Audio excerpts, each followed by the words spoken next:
Muito bom dia, seja bem-vindo a mais um Reflexão e Vida. Estamos aqui para mais uma vez compartilhar a poderosa e preciosa Palavra de Deus, essa palavra que é viva e eficaz e mais cortante do que qualquer espada de dois gumes, capaz de penetrar a divisão entre alma e espírito, juntas e medulas, e discernir os pensamentos e intenções do coração. Por isso que nós estamos aqui mais uma vez trazendo uma mensagem de fé e esperança para o seu coração, na certeza de que Deus tem abençoado e abençoará ainda mais a sua vida. Se você está aqui e ainda não se inscreveu, eu aproveito para pedir para você se inscrever aqui no nosso canal e ativar o sininho das notificações para que você seja notificado sempre que houver um conteúdo novo aqui no nosso canal. É muito importante que você deixe o seu like também. Dá o like da confiança, clique aí no gostei se esse conteúdo tem abençoado a sua vida. Apenas se esse conteúdo tem abençoado a sua vida. Se você tem aprendido da palavra de Deus, se você tem crescido espiritualmente, se Deus tem falado ao seu coração, então clica aí no gostei para que o YouTube possa impulsionar esse vídeo e se tornar visível a mais pessoas. E compartilha também nas suas redes sociais. Não seja egoísta, compartilhe a bênção com outras pessoas, compartilhando esse link aí no status do seu WhatsApp, nos grupos que você participa e enviando aí para uns 5 a 10 contatos no privado, convidando essas pessoas para também receber a palavra do Senhor nesta manhã. Eu creio que Deus tem coisas maravilhosas para falar ao nosso coração nessa manhã e você pode ser um canal de bênção, possibilitando essa mensagem chegar a outras pessoas. Vamos então à nossa reflexão de hoje. Eu quero te convidar a ler comigo o texto que está em Marcos, no capítulo de número 3, os versículos de 1 a 12. Marcos, capítulo de número 3, versículos de 1 a 12. E essa palavra nos diz assim: Outra vez, Jesus entrou numa sinagoga e estava ali um homem com uma das mãos atrofiada. E o observavam com atenção para ver se ele curaria o homem no sábado a fim de o acusarem. E Jesus disse ao homem cuja mão era atrofiada: Levanta-te e vem para o meio. Olha que coisa interessante, a gente já percebe aqui, logo no início desse texto. Não sei se você já observou, mas às vezes existem pessoas muito próximas de nós, precisando de uma intervenção de Deus e muitas vezes precisando até de algo que nós mesmos podemos fazer, mas nós não percebemos. Às vezes nós não nos atentamos para isso. E quando Jesus ele percebe ali aquele homem com a mão atrofiada, ele não se importa com o que aqueles homens estavam pensando. Os homens estavam ali só observando para ver se Jesus curaria aquele homem no sábado ou não. Mas Jesus não estava preocupado com o que as pessoas iam pensar a seu respeito. Jesus queria resolver o problema daquele homem que estava com a mão atrofiada. Então Jesus chama aquele homem para vir para o meio, para vir para o centro, para que todos pudessem ver que ali havia um homem carente da graça de Deus. Ali havia um homem carente de uma intervenção de Deus, carente de um milagre de Deus. Talvez muitos não tivessem percebido, outros tivessem percebido e não tinham se importado. Mas Jesus vê e se importa com cada um de nós e ele deseja nos socorrer nas nossas necessidades. O texto continua a partir do versículo 4 dizendo o seguinte: Então lhes perguntou: É permitido fazer o bem ou o mal no sábado? Salvar a vida ou matar? Eles, porém, ficaram calados, ficaram sem palavras, sem resposta. Olhando para eles ao redor, indignado e muito triste por causa da dureza do coração deles, disse ao homem: Estende a mão. E ele estendeu a mão e ela foi restaurada. Queridos, tem uma coisa que entristece o coração de Deus, é a dureza do coração humano. Quantas vezes, queridos, Deus já mostrou a bondade dele, o cuidado dele? Quantas vezes Deus já lhe deu livramentos? Quantas vezes Deus já supriu as suas necessidades? Quantas coisas Deus já realizou na sua vida? E às vezes você esquece de agradecer. Às vezes você esquece de reconhecer que aquilo ali foi uma bênção de Deus, foi uma provisão de Deus, foi um milagre de Deus. Muitas vezes nós somos assim. Somos ingratos somos indiferentes. Às vezes o nosso coração está ali endurecido porque, em vez de agradecer por aquilo que recebemos, a gente fica reclamando por aquilo que a gente não tem. Quantas vezes nós deixamos de agradecer pelo que temos porque estamos focados naquilo que queremos receber? Porque estamos reclamando daquilo que ainda não temos. Nós temos que aprender a ter o nosso coração grato ao Senhor. Um coração agradecido alegra o coração de Deus. Um coração agradecido é um instrumento de adoração a Deus. Um coração agradecido torna a vida mais leve. Um coração agradecido torna a vida muito mais prazerosa. Então, nós temos que aprender a ser gratos a Deus por tudo quanto Ele tem feito em nossas vidas. Então, Jesus se entristeceu por causa da dureza do coração daqueles homens, por causa da incredulidade daqueles homens, por causa da maldade no coração daqueles homens. Eles estavam ali só observando para ver o que é que Jesus faria. Em vez de estar preocupados e desejosos de que aquele homem com a mão atrofiada fosse curado, eles estavam preocupados em observar Jesus para ver qual seria a atitude dele. Então Jesus mostra para ele o seguinte: eu não estou aqui dependendo do que vocês pensam ou deixam de pensar, do que vocês falam ou deixam de falar. Eu estou aqui para cumprir a vontade do meu Pai. E Jesus então diz àquele homem: estende a mão. E eu creio que aquele homem da mão atrofiada era um homem de fé. Era um homem de fé. Por isso, quando Jesus disse para ele: estende a mão, ele estendeu a mão e a mão dele foi aberta. A mão dele foi curada. A mão dele foi restaurada. Veja, a partir do versículo 5, o final diz: estende a mão. E ele estendeu a mão e ela foi restaurada, foi curada. Mas assim que saíram dali, os fariseus conspiraram contra os herodianos, contra ele, a fim de o matar. Olha só, em vez daqueles homens ficarem agradecidos e admirados e maravilhados pelo milagre que Jesus havia realizado na vida daquele homem, eles foi conspirando contra Jesus, desejando matar Jesus. Olha a maldade do coração humano. Jesus conhece a maldade do coração humano. Jesus sabia a maldade que havia no coração daqueles homens. Jesus, porém, retirou-se com seus discípulos para a beira-mar, e uma grande multidão vinda da Galiléia o seguiu. Tendo ouvido falar de tudo quanto ele fazia, foram até ele grandes multidões procedentes da Judéia, de Jerusalém, da Idumeia e do outro lado do Jordão e das regiões ao redor de Tiro e Sidom. E ele disse a seus discípulos que lhe preparassem um barquinho por causa da multidão, para que não o comprimissem, pois havia curado muitos, de modo que todos quanto tinham alguma doença empurravam-se na direção dele para tocá-lo. E quando os espíritos impuros o viam, prostravam-se diante dele e gritavam: Tu és o Filho de Deus. Mas ele os repreendia com severidade para que não divulgassem quem ele era. Então, o que é que nós podemos aprender a partir desse texto? Primeiro, como nós já vimos, Jesus percebe o ser humano, Jesus vê o ser humano na sua individualidade, percebe a necessidade de cada um e vem ao nosso encontro para resolver o nosso problema. E o maior problema do ser humano é o pecado. A maior cura que o ser humano precisa é a cura e a libertação da escravidão do pecado. Então a gente percebe que Jesus ele se importa, Jesus ele identifica aquele homem, e Jesus cura aquele homem, Jesus muda a vida daquele homem. Mas sabe o que acontece? Aquele homem tinha a mão atrofiada. Mas existem pessoas, e muitas pessoas, que hoje estão vivendo de forma atrofiada. Não apenas com a mão atrofiada, mas com a vida atrofiada.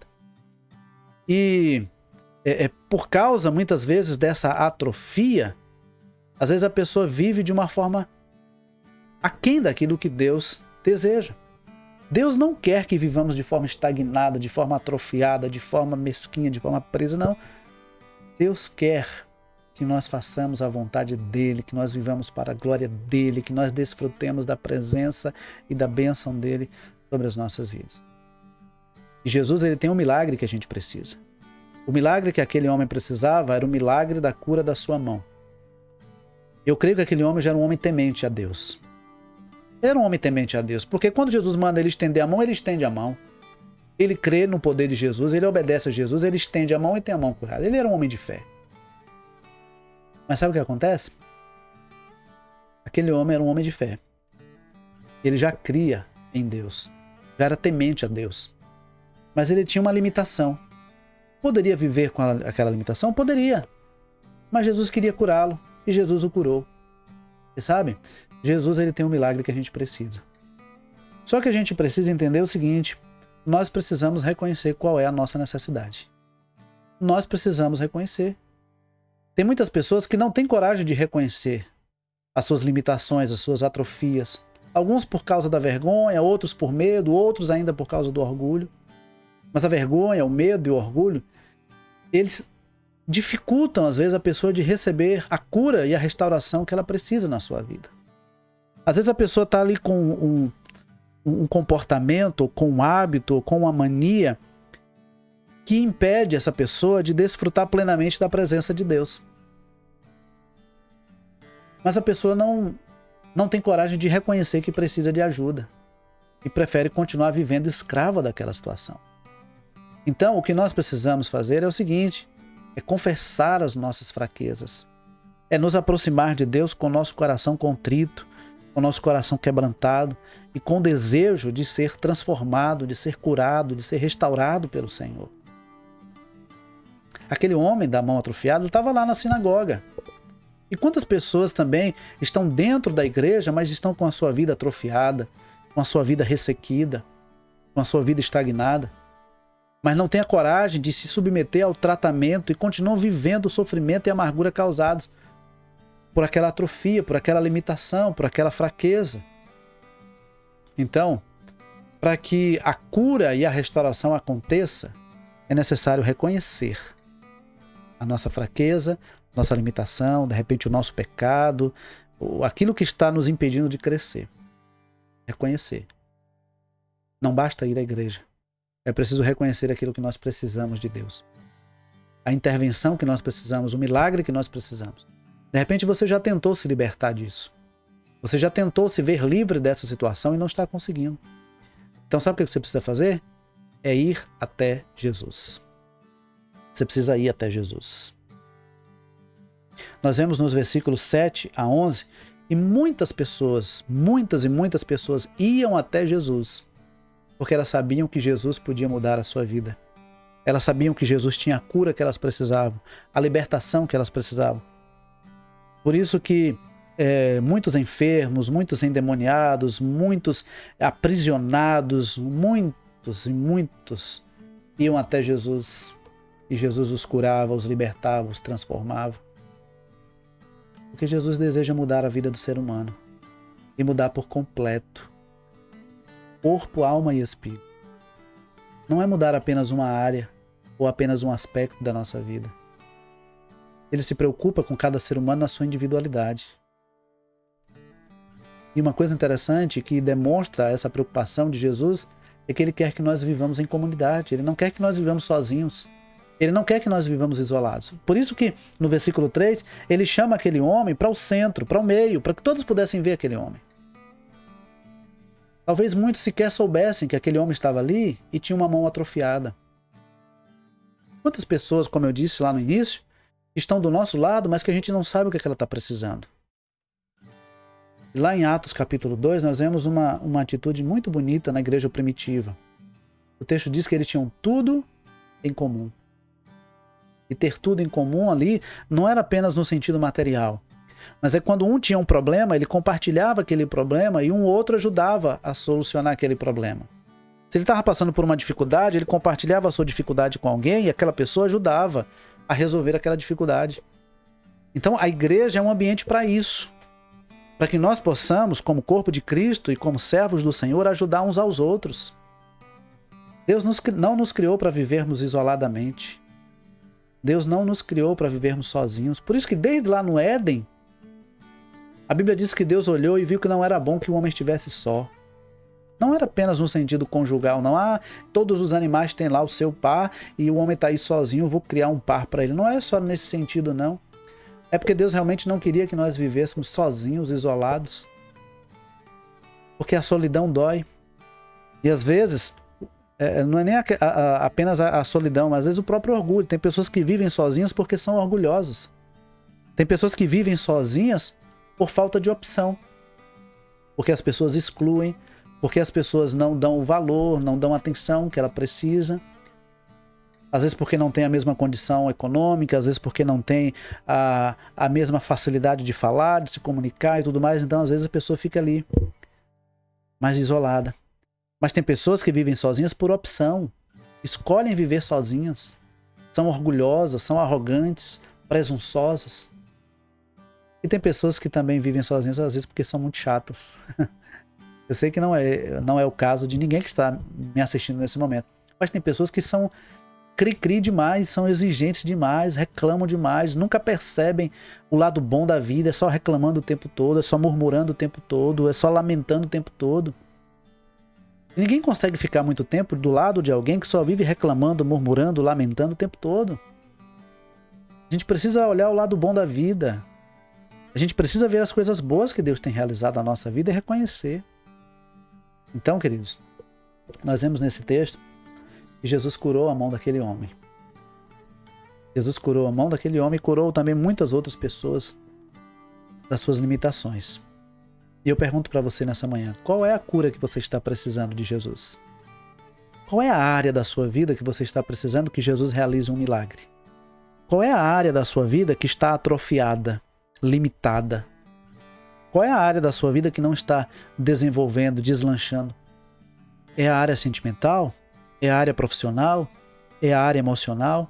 É a área espiritual? Qual é a área da sua vida que você está precisando de uma intervenção e de um milagre de Jesus? Seja qual for a área que você precisa, Jesus tem um milagre na sua vida. Jesus pode restaurar você. Jesus pode fazer aquilo que você precisa. Ele já sabe o que é que você precisa. Talvez o que esteja precisando é você reconhecer e dizer para Jesus o que é que você precisa. Recorrer a Jesus. Porque Ele sabe o que é que você precisa. Mas se Ele realizar na sua vida aquilo que você precisa, sem que você reconheça, talvez você seja até egoísta e diga assim, não, mas eu não pedi para que fizesse. Fez porque quis. Tem gente que é assim. Então quando a gente reconhece e diz, olha Senhor, eu estou passando por essa dificuldade. Eu gostaria muito que o Senhor intervisse nessa área na minha vida. E Deus vai e intervém, muda, restaura, realiza um milagre. E aí a gente então volta para agradecer. Senhor, muito obrigado pelo que o Senhor fez na minha vida. Muito obrigado pelo milagre, pela libertação, pela cura. É só buscar Jesus. Busque de todo o seu coração. Você vai ver Deus fazendo coisas na sua vida que você nem imaginava que Deus pudesse fazer. Deus vai além, Deus nos surpreende. É incrível como Deus nos surpreende. Às vezes você pensa que a sua necessidade é uma e você foca naquilo ali, e aí você vai e pede a Deus, e Deus resolve aquele problema e resolve outros ainda maiores que você nem percebia que tinha. E Deus te surpreende. Como diz o apóstolo Paulo, quando escreve aos Efésios, Deus é poderoso para fazer infinitamente mais do que tudo quanto pedimos ou pensamos, conforme o poder dele que opera em nós. Que Deus nos abençoe. Que Deus nos conceda um ótimo dia e que durante todo esse dia nós possamos estar sempre lembrando daquilo que Jesus já tem feito, daquilo que Jesus pode fazer e daquilo que Jesus fará na nossa vida para a glória dele. E não se esqueça nunca que Deus, ele precisa ser o nosso Senhor. Ele precisa ser o Senhor da nossa vida, para que nós possamos também desfrutar das ricas e preciosas bênçãos que ele tem para nós. Deus te abençoe, Deus abençoe você, sua casa, sua família. E amanhã, 6h30 da manhã, você tem mais um encontro com Reflexão e Vida aqui no nosso canal. Deus abençoe, um forte abraço e até amanhã, se Deus quiser.